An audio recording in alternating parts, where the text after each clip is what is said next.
ఒక ఫామ్ హౌస్లో జరిగినటువంటి ఒక పార్టీలో ఉన్నారని, దాంట్లో డ్రగ్స్ వినియోగం జరిగిందని చెప్పని ఏదైతే వార్తలు వస్తూ ఉన్నాయో,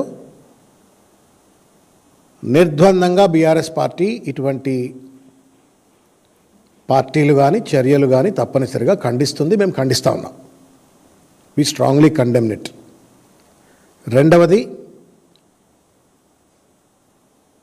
తెలుగుదేశం పార్టీ అత్యున్నతమైనటువంటి ఒక సభలో ఉన్నటువంటి ఒక సభ్యుడు, బీఆర్ఎస్కి సంబంధించిన మాజీ శాసనసభ్యుడైనా సరే, తెలుగుదేశం పార్టీ పార్లమెంట్ సభ్యుడైనా సరే, ఎవరిని వదిలిపెట్టకండి తప్పు చేస్తే మాత్రం.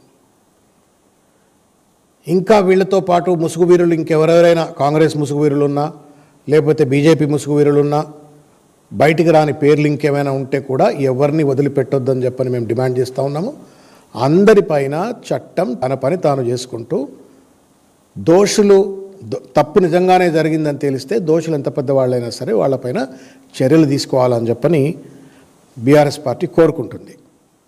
అదే సందర్భంలో మోకాలుకి బోడిగుండుకు ముడిపెట్టినట్లుగా ఇవాళ మోయినాబాద్లో ఒక శాసనసభ్యుడు, మాజీ శాసనసభ్యుడి వ్యక్తిగతమైనటువంటి ఒక ఫామ్ హౌస్లో జరిగినటువంటి ఒక పార్టీ ఉదంతానికి కేటీఆర్ గారిని సంబంధం ఉందని చెప్పని ఇవాళ సోషల్ మీడియాలో ప్రచారం చేస్తూ ఉన్నారు. కొనసాగింపుగా ఇవాళ మహేష్ గౌడ్ గారు, ఆయన రాష్ట్ర పిసిసి అధ్యక్షుడు, ఆ హోదా స్థాయిని మర్చిపోయి, ఆ హోదా గౌరవాన్ని మర్చిపోయి రేవంత్ రెడ్డి గారి అడుగుజాడల్లో నడుస్తూ దిగజారుడు రాజకీయాలకు పాల్పడుతూ ఇవాళ కేటీఆర్ గారికి ఈ యొక్క ఉదంతంతో సంబంధం ఉందని చెప్పని చిల్లర మల్లర మాట్లాడటం న్యాయమా మహేష్ గౌడ్ గారు? ఏం రేవంత్ రెడ్డి గారి అడుగుజాడల్లో నడిచి ఆయనంత గొప్పోడు అయిదామని చెప్పని కలలు కంటున్నారా ఏంటి? అర్థం పర్థం ఉండాలి కదా మాట్లాడితే. సిగ్గులేని భాష మాట్లాడుతూ ఇవాళ ఒక పార్టీకి వర్కింగ్ ప్రెసిడెంట్ ఆయన, 5-6 సార్లు శాసనసభ్యుడు ఆయన, నెత్తి మీద నోరు పెట్టుకొని అనేక సందర్భాలలో చిల్లర మల్లరగా ఈ డ్రగ్స్ గిగ్స్ అని చెప్పని మాట్లాడినట్టయితే మీ భరతం పడతా, చట్టపరమైన చర్యలు తీసుకుంటాను, లీగల్ నోటీసులు పంపినాక కూడా పాడిందే పాట పాసుపండ్ల ఎవరో అన్నట్టుగా ఇవాళ కేటీఆర్ గారికి లింక్ పెట్టు మాట్లాడటం, మీ తప్పిదాలను, మీ వైఫల్యాలను ప్రజల యొక్క దృష్టిని మళ్లించడం కోసం ఇవాళ కేటీఆర్ గారి పైన, బీఆర్ఎస్ పార్టీ పైన బురద జల్లాలనే చిల్లర ప్రయత్నం మానుకో మహేష్ గౌడ్ గారు. రేవంత్ రెడ్డి అంటే ఏదంటే అది మాట్లాడతాడు. మీరు కూడా అదే కోవలో నడుస్తూ ఇవాళ ఈ చిల్లరతనానికి పాల్పడటాన్ని తీవ్రంగా ఖండిస్తూ ఉన్నాం. ఏందండి అంత భయం? నాకు అర్థం కావట్లేదు. కేటీఆర్ గారు అంటే దేనికంత భయం మీకు? ఇవాళ తెలంగాణ రాష్ట్రంలో కొన్ని రోజులు కేసీఆర్ గారి పేరు శ్రీరామ శ్రీరామ అని రామనామని జపం చేసినట్టుగా కేసీఆర్ గారు జపం చేసిండ్రు. ఇప్పుడు మళ్ళీ కేటీఆర్ గారు జపం చేస్తూ ఉన్నారు. ఎందుకంత భయం మీకు? మూసీలో 1,50,000 కోట్ల రూపాయల అవినీతిని బహిర్గతం చేసినందుకు కేటీఆర్ గారిపై బురద తల్లుతా ఉన్నారా? రేవంత్ రెడ్డి ఫ్యూచర్ సిటీ పేరు మీద చేస్తున్న రియల్ ఎస్టేట్ దందాను ఎత్తి చూపినందుకు కేటీఆర్ గారిపైన దాడి చేస్తూ ఉన్నారా? హిల్ట్ పాలసీ పేరు మీద 5 లక్షల కోట్ల రూపాయలు అడ్డదిడ్డంగా దొబ్బిపోతుంటే అడ్డుకునే ప్రయత్నం చేసినందుకు కేటీఆర్ గారిపైన దాడి చేస్తూ ఉన్నారా? బుల్డోజర్ రాజ్యానికి, బ్లాక్మెయిల్ పాలనకు వ్యతిరేకంగా కేటీఆర్ గారు నిలబడి కొట్లాడుతున్నందుకు ఇవాళ కేటీఆర్ గారిపైన దాడి చేస్తూ ఉన్నారా? కంచా గచ్చిబౌలి లాంటి 400 ఎకరాల అటవీ స్థలాన్ని అప్పనంగా దొబ్బేయాలా, రియల్ ఎస్టేట్ వాళ్ళకు కట్టబెట్టాలని ప్రయత్నం చేస్తే హెచ్యు విద్యార్థులకు బాసటగా నిలబడి కొట్లాడినందుకు కేటీఆర్ గారిపైన దాడి చేస్తూ ఉన్నారా? లగచర్ల ఫార్మా విలేజ్ పైన మీరు చేసిన దాష్టికాలకు, ఆ గిరిజన బిడ్డలపైన మీరు జరిపినటువంటి ఒక దాష్టికాలకు వ్యతిరేకంగా నిలబడి న్యాయం కోసం పోరాటం చేస్తే కేటీఆర్ గారిపైన ఈ రకమైనటువంటి ఒక దుమ్మెత్తిపోస్తూ ఉన్నారా? మీ అదానీ విరాళాలు, అమృత్ టెండర్లు, కొడంగల్ లిఫ్ట్ ఇరిగేషన్ను కేకును కోసుకున్నట్టు 2 కంపెనీలు దండుకున్న తీరును, మీ విచ్చలవిడి దోపిడిని, అవినీతిని ఎక్కడికక్కడ అడ్డుకట్ట వేసే ప్రయత్నం చేస్తున్నందుకు ఇవాళ తట్టుకోలేక ఇవాళ ఎవరి ఫామ్ హౌస్లో జరిగితే మోకాలకు బోడిగుండుకు లింక్ పెట్టినట్టుగా తీసుకొచ్చి వాళ్ళ కేటీఆర్ గారికి లింక్ పెట్టి మాట్లాడటం ఏం రాజకీయమే ఇది? ఇదేం గాంధీయిజం ఇది? ఇదేం గాంధీయిజం ఇది? లేనిపోని అబద్ధాలు ఆడుతూ, లేనిపోని అవాకులు చవాకులు వేలుతూ, ఇష్టం వచ్చినట్టుగా అబద్ధాలు ఆడటం ఇది ఎక్కడ రాజకీయం? సిగ్గు ఎగ్గు లేకుండా దయచేసి మాట్లాడొద్దు అని చెప్పి నేను కోరుతా ఉన్నాను. మాటలు మాకు రావా? మేము అనలేమా? ఇదే ప్రెస్ మీట్లో పెట్టుకొని రేవంత్ రెడ్డి గారి గురించో లేకపోతే కాంగ్రెస్ పార్టీలో ఉన్న పెద్దలు ఎక్కడెక్కడ ఏ క్లబ్లలో తిరుగుతున్నారు, ఏ పబ్బులలో తిరుగుతున్నారు, ఏ రాత్రిపూట ఎక్కడ పత్తాలు ఆడుతున్నారు, ఏ బిల్డింగ్లలో పోతున్నారు, ఇవన్నీ అనాలనా? రాజకీయాన్ని అంత నీచమైన స్థానానికి తీసుకెళ్లాలనా? ప్రజా సమస్యలను లేవనెత్తితే ప్రభుత్వ పరంగా ప్రజా సమస్యల లేవనెత్తిన అంశం పట్ల ఏమైనా లోటుపాట్లుంటే దానిపైన చర్చ చేయండి, కానీ వ్యక్తిత్వ హననానికి పాల్పడేటువంటి ఒక ఔచిత్యం ఎక్కడిది మహేష్ గౌడ్ గారు? There is a saying in English, if you cannot convince people you confuse them అని చెప్పని. If you cannot convince people you confuse people అని. If you cannot even confuse you do their character assassination అని చెప్పని. ఇవాళ కేటీఆర్ గారు లేవనెత్తుతున్నట్టుగా ప్రతి అంశం పట్ల సమాధానం చెప్పుకోలేక, ప్రజల నుండి వస్తున్నటువంటి ఒక తీవ్రమైనటువంటి ఒక వ్యతిరేక జ్వాలలను తట్టుకోలేక, కేటీఆర్ గారికి ప్రజల పట్ల పెరుగుతున్నటువంటి ఒక బీఆర్ఎస్ పార్టీకి ప్రజల పట్ల పెరుగుతున్న ఆదరణను చూసి ఓర్వలేక అడ్డమైనటువంటి ఒక చిల్లర ప్రయత్నాలు చేస్తూ ఉన్నారు. పెద్ద పటేళ్ళు మీరంతా, ప్రభుత్వాన్ని నడుపుతున్న వాళ్ళు. సిగ్గులేదు ఈ ప్రభుత్వానికి డ్రగ్స్ విషయంలో మాట్లాడేట నైతిక అర్హత ఎక్కడో చెప్పమని కోరుతా ఉన్నాను. మీ కింద 12,000 కోట్ల రూపాయల 12,000 కోట్ల రూపాయల విలువైనటువంటి ఒక డ్రగ్ను తెలంగాణ పోలీసులు పట్టుకోలా. తెలంగాణ పోలీసులు పట్టుకోలే. ఇది కాస్త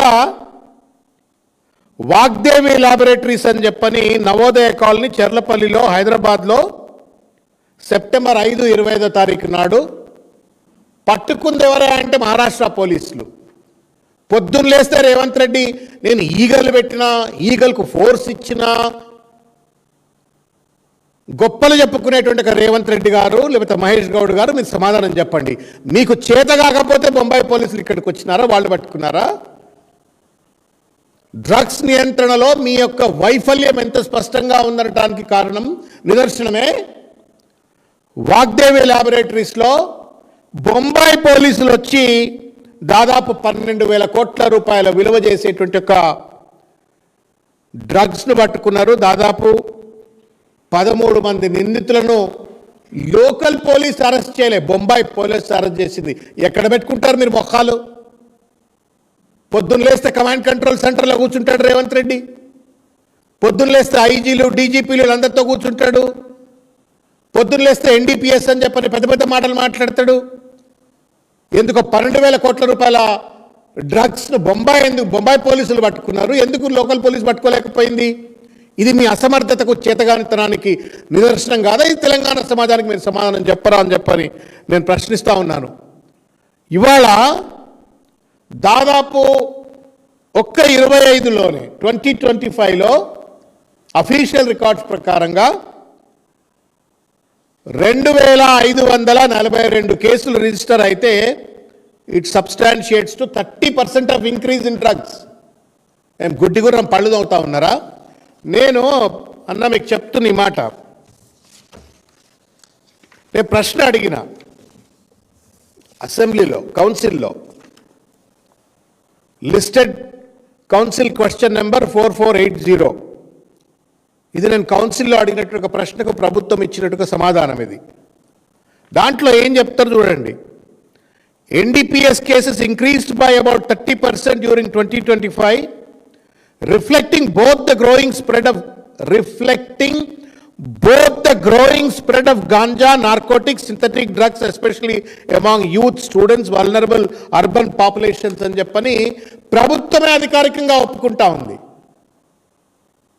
ప్రభుత్వమే అధికారికంగా రాష్ట్రంలో 30% పెరిగిపోయింది. విచ్చలవిడిగా విద్యార్థులు, యువకులు నార్కోటిక్స్, తర్వాత గాంజా ఇటువంటి ఒక సింథటిక్ డ్రగ్స్ అని వాడుతున్నారు అని చెప్పని ప్రభుత్వమే ఒప్పుకుంది. అది కూడా 2025లో జరిగిందని. ఇది మీ చేతగానితనానికి, మీ నియంత్రణలేమికి నిదర్శనం కాదా? దీన్ని కప్పిపుచ్చుకోవడం కోసం అనవసరంగా ఇవాళ కేటీఆర్ గారి పైన దాడి చేసే ప్రయత్నం చేస్తూ ఉన్నారు.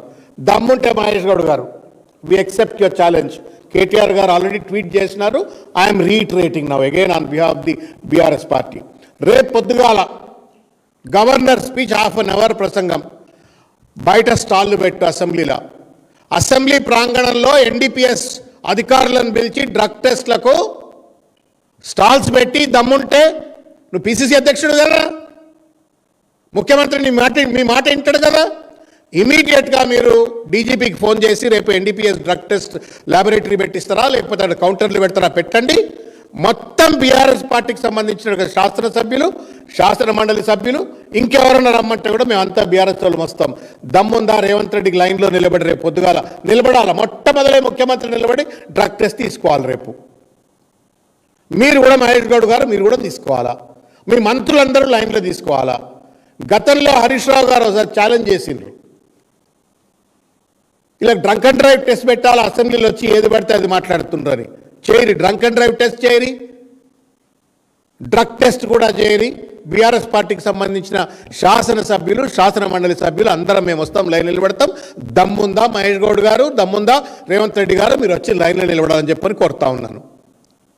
ఇవాళ దేశవ్యాప్తంగా, ప్రపంచవ్యాప్తంగా డ్రగ్ అనేటువంటిది ఒక పెద్ద మహమ్మారిగా మారిపోయింది. Whether you like are dislike it. ఇవాళ ఎక్కడికి పోయినా, ఏ ఈవినింగ్ అయితే ఏ పిల్లలు ఆడుకునేటువంటి ఆట స్థలాలు కావచ్చు, సందులు, గొంతులు, చిన్న చిన్న పార్కులు, అన్నిటి చోట విస్తృతంగా ఇవాళ గంజాయి అమ్ముతున్నారు అని చెప్పని సమాచారం వస్తూ ఉంది. డ్రగ్స్ డిస్ట్రిబ్యూషన్ జరుగుతుందని చెప్పని సమాచారం వస్తూ ఉంది. పక్క రాష్ట్రం నుండి టన్నుల కొద్దీ గంజాయి వస్తున్నది అని చెప్పని అప్పుడప్పుడు వార్తలు వింటూ ఉన్నాము. మన దగ్గర కూడా అక్కడిక్కడ పండిస్తున్నారు అని చెప్పని వార్తలు వింటున్నాం.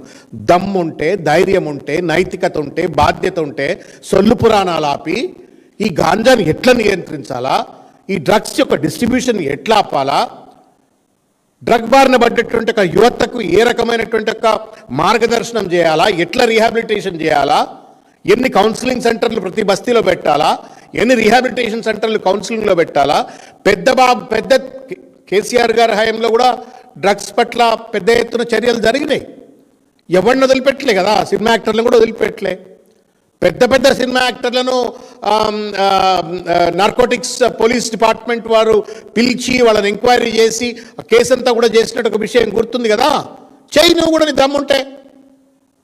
ఉట్టుట్టిగా చీటికి మాటికి కేటీఆర్ గారిని లింక్ చేస్తూ మాట్లాడటం, తద్వారా రాజకీయ లబ్ధి పొందాలనే ప్రయత్నం చేయటం, కేవలం మూసి 1,50,000 కోట్ల రూపాయల మూసి ప్రాజెక్టుపై వస్తున్న వ్యతిరేకత, హిల్ట్ పైన వస్తున్న వ్యతిరేకత, మీ దోపిడి పైన వస్తున్న వ్యతిరేకతను కప్పిపుచ్చుకోవడం కోసం ఇవాళ డ్రగ్స్ బడ్జెట్ సెషన్, ఇది రెవెన్యూ డెఫిసిట్లో ఉన్న స్టేటు, ఇటువంటి ఒక అంశాలు ఏవి కూడా చర్చ జరగొద్దు, రైతు బంధుపై చర్చ జరగొద్దు, దోపిడిపై చర్చ జరగొద్దు అని చెప్పని కేటీఆర్ గారిని బదనాం చేసి ఇవాళ ప్రజల దృష్టి మళ్లించేందుకు చిల్లర ప్రయత్నం చేస్తూ ఉన్నారు.